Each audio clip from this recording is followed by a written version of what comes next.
Hey guys, so we've had some really exciting camera announcements in 2020. I mean, it was the Canon R5, the Sony A7S III, Red Komodo. Let's talk about them briefly, compare them on the surface, and let's see which one I think is going to be the most popular. So let's get started. Hey guys, Thiago with Classical Technology. If you like my content, remember to subscribe, smash that like button, leave a comment below. Are you looking forward to any of these cameras? So today, of course, Sony announced the much anticipated A7S III, which is basically their video-focused camera. Now, the A7 III has been a popular camera amongst YouTubers and everybody in general, not only for photos, but as well as videos and content creation. But of course, it did have some drawbacks, which didn't make it ideal compared to some other cameras on the market, such as maybe the GH5 and things like that just have a lot better IBIS. Basically, that means the stabilization of the camera, as well as having 10-bit color. It just gives you more to work with whenever you're grading footage. So basically, I think right now, let's talk about the major cameras. We have the Canon R5, we have the Sony A7S III, we have the existing Panasonic S1H, and then just to throw another one in, we have the Red Komodo, which is a little bit of a different camera. So at first, I was very excited for the Canon R5. I mean, when the rumors were coming out, it seemed like this camera was going to absolutely dominate everything. People even thought, how is any other camera going to be able to compete with these supposed specs? Of course, 8K RAW, as well as a bevy of different features like IBIS and a lot of things that Canon has not had before. But eventually, when the camera was actually announced and we knew all the specs and we started seeing some footage and some experiences from people who had the camera, one thing came to light, which in my opinion, it's not really a huge deal, but it definitely put a damper on the camera, and that's going to be the overheating issues. I'm sure you've heard about them. You've seen different YouTubers mention them. Even big YouTubers that are Canon ambassadors have mentioned that it is, possibly an issue. And while I don't think it's necessarily, a game-ending type of issue, it's definitely something that's there. I mean, it's not like the camera only overheats in 8K RAW. It also seems to overheat in the high quality 4K mode. And apparently, if you spend a lot of time shooting pictures without doing video, when you do go shoot a video like 8K RAW or something like that, you may have some overheating issues as well, a little prematurely without reaching that time limit. So there are definitely things there that make it not necessarily ideal. Of course, the idea here is if you're using that camera professionally, you need it to be ready at any given time, and then sometimes you just have to have the camera rolling for longer than 20 or 30 minutes. In fact, even sometimes to do a YouTube talking head shot like this, sometimes I'll record maybe 30 minutes of footage to cut it down to like 8 or 10 minutes or whatever it may be. So that can definitely be a little bit annoying, and while I don't think it makes the camera terrible at all, you gotta remember these are amazing specs. We have 8K RAW, so it's still a substantially great camera. It's a fantastic photo camera. Autofocus is amazing. Colors look great. I actually downloaded some 8K sample footage, and even my beefy computers really had a lot of trouble with the codec that Canon has.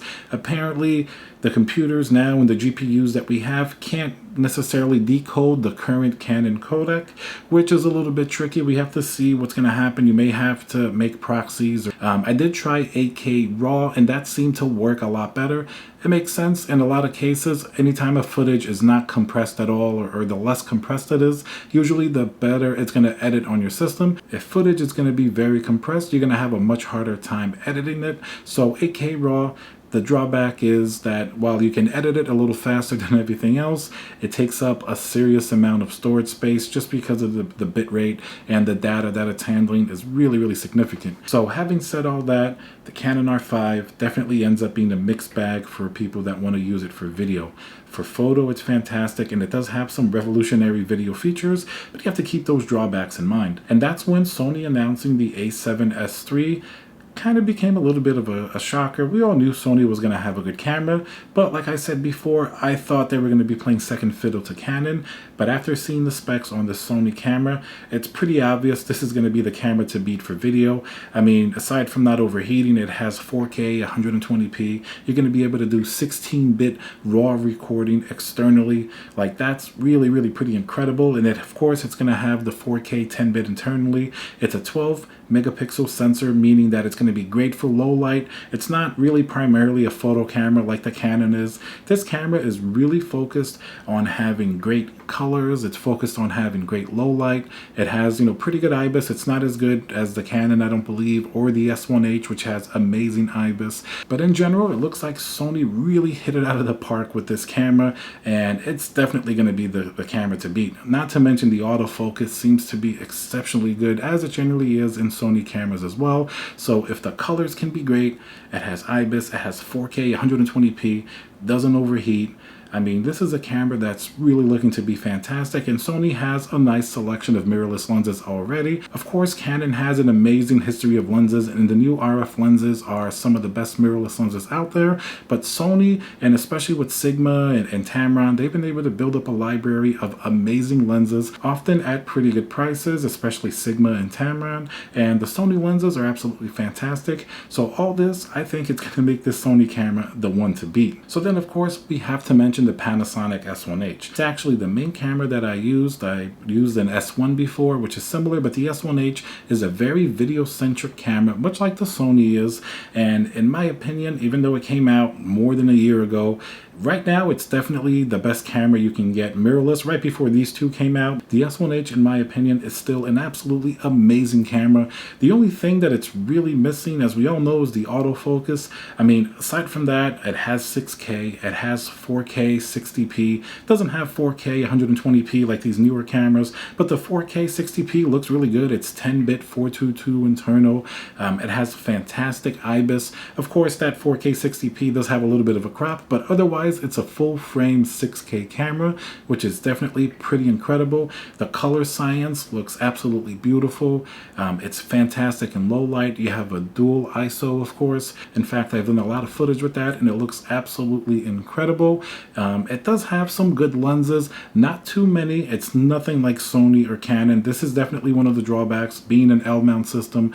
Like, for example, I do use the 24-105. That's a great lens. It's stabilized. It's basically almost a macro lens. It is f4, but this camera is so good in low light that I didn't really think I needed the 24-70, which is another fantastic lens.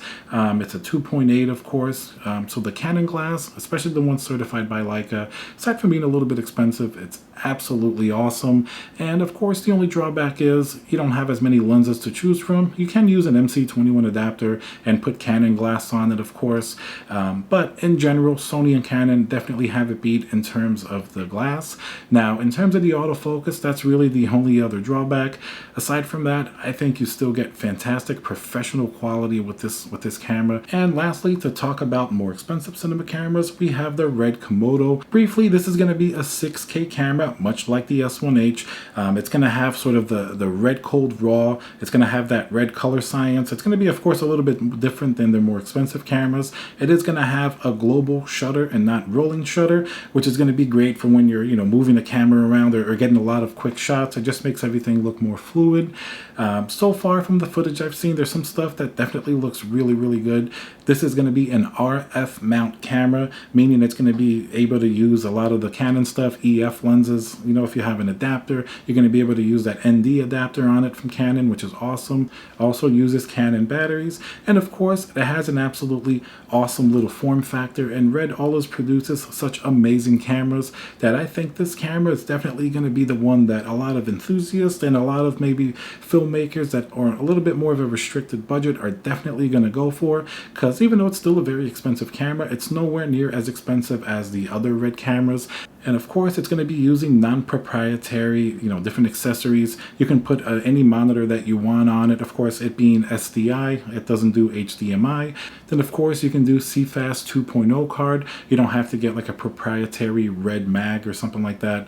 And of course, the Canon batteries. So in general, it's a very, very flexible system, especially with the autofocus. As they update it and it gets out of beta, it's supposed to be very, very good as well. And it's a very different camera than the other ones that I mentioned. It's not really going to do pictures. This is really, meant to be kind of just a standalone cinema camera. Even the S1H, which is technically a cinema camera, takes absolutely fantastic pictures. It's still a great full frame photo camera, as is the Canon R5, as is the Sony A7S III. But the Red Komodo is really a cinema camera. It doesn't really pretend to to do anything else, and that's fine. That's really what it's meant for. So, you know, you would kind of rig it out and just get some absolutely amazing footage. Of course, you do have to have a little more finesse when you work with a camera like this, because it's not going to have stabilization like the other cameras now have. So you're going to have to either put it on some type of gimbal or really rig it out so it's very heavy so you don't get a lot of little micro jitters.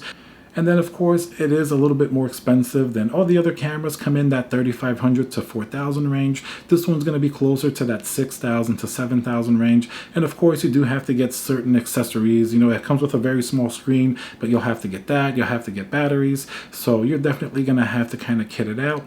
But it's still very exciting to have all four of these cameras now, because it's a whole different caliber, and I think that people getting their hands on these, we're going to get better and better content from artists and creatives and the community in general, because we have some really amazing tools at our disposal now. And of course these cameras, of course they're the newest and greatest technology, but they don't invalidate a lot of different cameras. There's still some awesome cameras on the market, like the GH5, even the Sony A7 III, even the Canon EOS R. In a lot of ways it's a very, very good camera. Definitely have not only fantastic image quality, but also a lot of really cool features that I think it's going to make content creation and everyday filmmaking just a little bit easier, make your workflow easier. So I think that's going to make people just produce more content, and it's always cool to be excited by new gear.